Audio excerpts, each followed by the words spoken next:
जय हिंद दोस्तों। कोई भी ज़मीन खरीदते हैं, कोई प्रॉपर्टी खरीदते हैं, कोई प्लॉट खरीदते हैं, तब क्या आपको पता है इसमें एक छोटी सी गलती की वजह से वो प्लॉट वो ऑफिस आपके हाथ से जा सकता है, आपके पैसे बर्बाद हो सकता है, आपका पूरा टाइम वेस्ट हो जाएगा। आपके पास रजिस्टर्ड डीड है, रजिस्ट्री जो कराए हैं, जिसे केवाला बोला जाता है, बैनामा बोला जाता है, रजिस्टर्ड डीड बोला जाता है, रजिस्ट्री बोला जाता है, वो पेपर आपके पास है, इनवैलिड हो जाएगा। कोर्ट का चक्कर लगाना पड़ जाएगा, बहुत लंबा चक्कर लगाना पड़ जाएगा, तब जाकर वो ज़मीन हासिल हो भी सकता है, नहीं भी हो सकता है। दोस्तों आपको बता दो कि बहुत आजकल फ्रॉडिंग जो चल रहा है, प्लॉट खरीदते हैं, ज़मीन खरीदते हैं, या गांव में शहर में ज़मीन खरीद बिक्री जो करते हैं, होता क्या है कि ज़मीन खरीद लेते हैं। उनके लिए बता रहा हूँ कि जो खास तौर पर लोग गांव वाला गलती करते हैं, ज़मीन खरीद लेते हैं और करते क्या है कि उन्हें लगता है कि मैंने रजिस्ट्री ज़मीन करा ली है, मैं रजिस्ट्री ऑफिस में गया था, वहाँ पर रजिस्टर लगा, वहाँ सिग्नेचर लगा, मेरा फोटो लगा, बयान लगा, वहाँ पे सारा चीज़ वो बेचने वाला के लगा, सारा चीज़ ऑनलाइन हो गया, रिकॉर्ड हो गया। उनको लगता है कि रजिस्ट्री हो गया, ज़मीन हो गया मेरा। लेकिन आपको बता दूं कि ज़मीन रजिस्ट्री कराने से ज़मीन आपकी नहीं हो जाती है। आज के डेट में बिहार में सर्वे हो रहा है, इसमें कई स्टेट में होने वाला है आने वाले भविष्य में। इस सर्वे में इसीलिए मामला फंस रहा है, विवाद हो रहा है। क्या है कि इसका वजह क्या है कि लोगों ने जो ज़मीन खरीदा है आज से 20 साल 25 साल पहले 30 साल पहले, उसमें अधिकतर लोग दाखिल खारिज नहीं करवाए हैं, म्यूटेशन अपने नाम से नहीं करवाए हैं।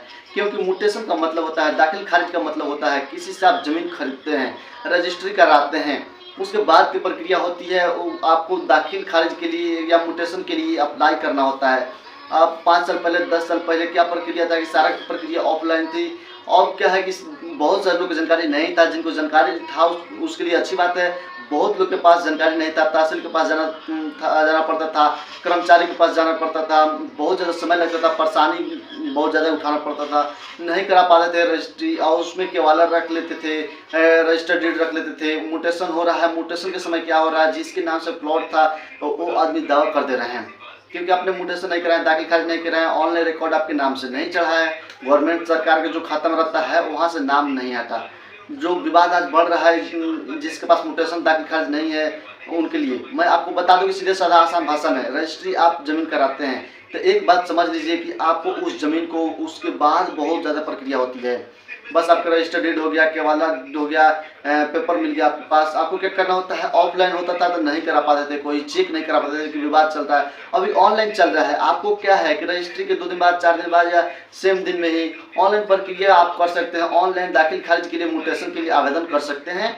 ऑनलाइन जब म्यूटेशन कर सकते हैं, आवेदन दे सकते हैं, म्यूटेशन से क्या मतलब हो गया थोड़ा समझ लीजिए। रजिस्ट्री कराते हैं, जमीन का रजिस्ट्री आपके नाम से हो गया, लेकिन सरकार के जो खाता में हो उसके रिकॉर्ड में वो वहाँ के उन्हीं के नाम रह जाता है, उन्हीं के नाम से जमीन रह जाता है, वहाँ से हटवाना पड़ता है आवेदन दे करके।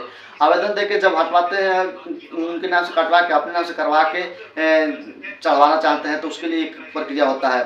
दर्ज करने के बाद आपके नाम से राजस्व मौजूदारी रसीद या जो रसीद कटता है उसको कटने लगेगा, वो रसीद आपके नाम से काट के मिल जाता है।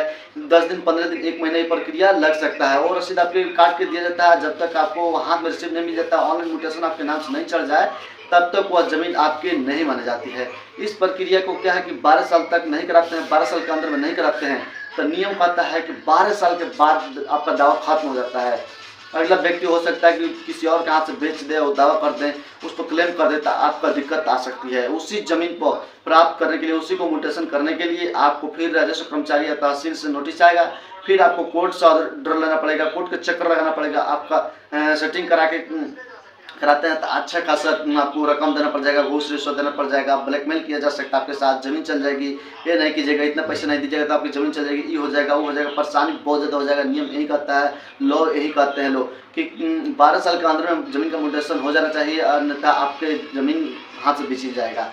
भले ही एक बार रसीद कटा है उससे दिक्कत नहीं है, लेकिन भले ही 10 साल 12 साल 15 साल रसीद नहीं कटा दे, कोई फर्क नहीं पड़ेगा। 10 साल के भी एक बार कटा सकते हैं, 5 साल के एक बार काटा सकते हैं, मौजूदारी रसीद जिसका टैक्स जमा कर सकते हैं, उससे कोई दिक्कत नहीं है। लेकिन म्यूटेशन बहुत ज़रूरी है, म्यूटेशन का पहला रसीद कटाना बहुत ज़रूरी होता है। ज़मीन ले रहे हैं और किसी प्रकार के प्लॉट ले रहे हैं तो पहले ये देख लें कि ज़मीन जो बेच रहे हैं, जो रजिस्ट्री कर रहे हैं, उसके नाम से ज़मीन है या नहीं, उसके नाम से म्यूटेशन है या नहीं, एक बार जरूर चेक करें ऑनलाइन। उसके नाम से ज़मीन है, प्रॉपर्टी है, तभी क्या है कि रजिस्ट्री कराएं। रजिस्ट्री जब करा लिए तो आप कोशिश करें कि जल्दी से जल्दी, चाहे 1 महीने में हो, 2 महीने में हो, 6 महीने में हो, जल्दी से जल्दी अपने नाम से म्यूटेशन करा लें। ताकि ऑनलाइन उसके नाम से हट के आपके नाम पर जुड़ जाए। दूसरा क्या विवाद इसमें इसलिए जुड़ जाता है म्यूटेशन में कि बहुत सारे लोग ऐसा है कि ज़मीन बाप के नाम से, दादा के नाम से, परदादा के नाम से, बंटवारा आपके मिला या नहीं मिला, उसमें रजिस्ट्री किसी को कर दिए, मेरा हिस्सा है। इसलिए मैं बार बार कहता हूँ कि ज़मीन का प्लॉट लेते हैं तो ये देखने की क्यों देख लीजिए क्यों वो रजिस्ट्री कर रहे हैं। उनके नाम से रसीद कट्टा होना चाहिए, उसके नाम से म्यूटेशन होना चाहिए, चाहे उसके दादा के नाम से चाहे परदादा के नाम से पैतृक संपत्ति हिस्सा में मिला हो, हिस्सा में मिलकर उसके नाम से ट्रांसफर हुआ है नहीं, ये सब देखना जरूरी है।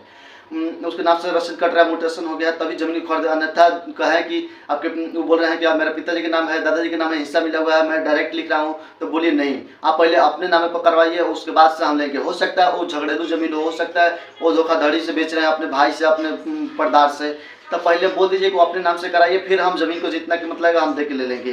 ज़मीन प्रॉपर्टी के ज़्यादा विवाद इसलिए हो रहा है कि खरीदने वाले भी छानबीन नहीं करते हैं और इसमें दोनों को क्या है कि नुकसान होता है। खरीदने वाले को कम ज़्यादा पड़ता है, बेचने वालों को कम पड़ता है। बेचने वालों को कम नुकसान होता है क्योंकि उसको पैसा मिल गया, वो स्टार्ट हो जाता है, और खरीदने वालों को फंस गया, उसको पैसा दे दिया तो उसको आबादी करना पड़ता है, उसमें लड़ाई करना पड़ता है, कोर्ट कचहरी के चक्कर लगाना पड़ता है, पेपर काटा करना पड़ता है।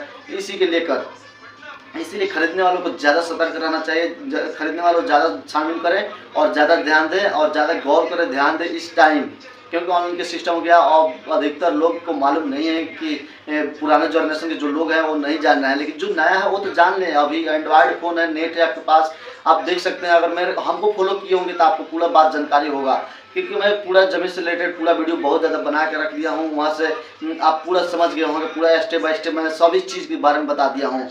अगर आपके मन में कोई भी ज़मीन संबंधित आपके मन में डाउट होगा, किसी प्रकार से प्रश्न उठेगा तो कमेंट बॉक्स में हमसे पूछ सकते हैं बिना डरे हुए, तो उसके बारे में हम वीडियो बना के समझा सकते हैं या कमेंट में ही आपका जवाब मिल जाएगा।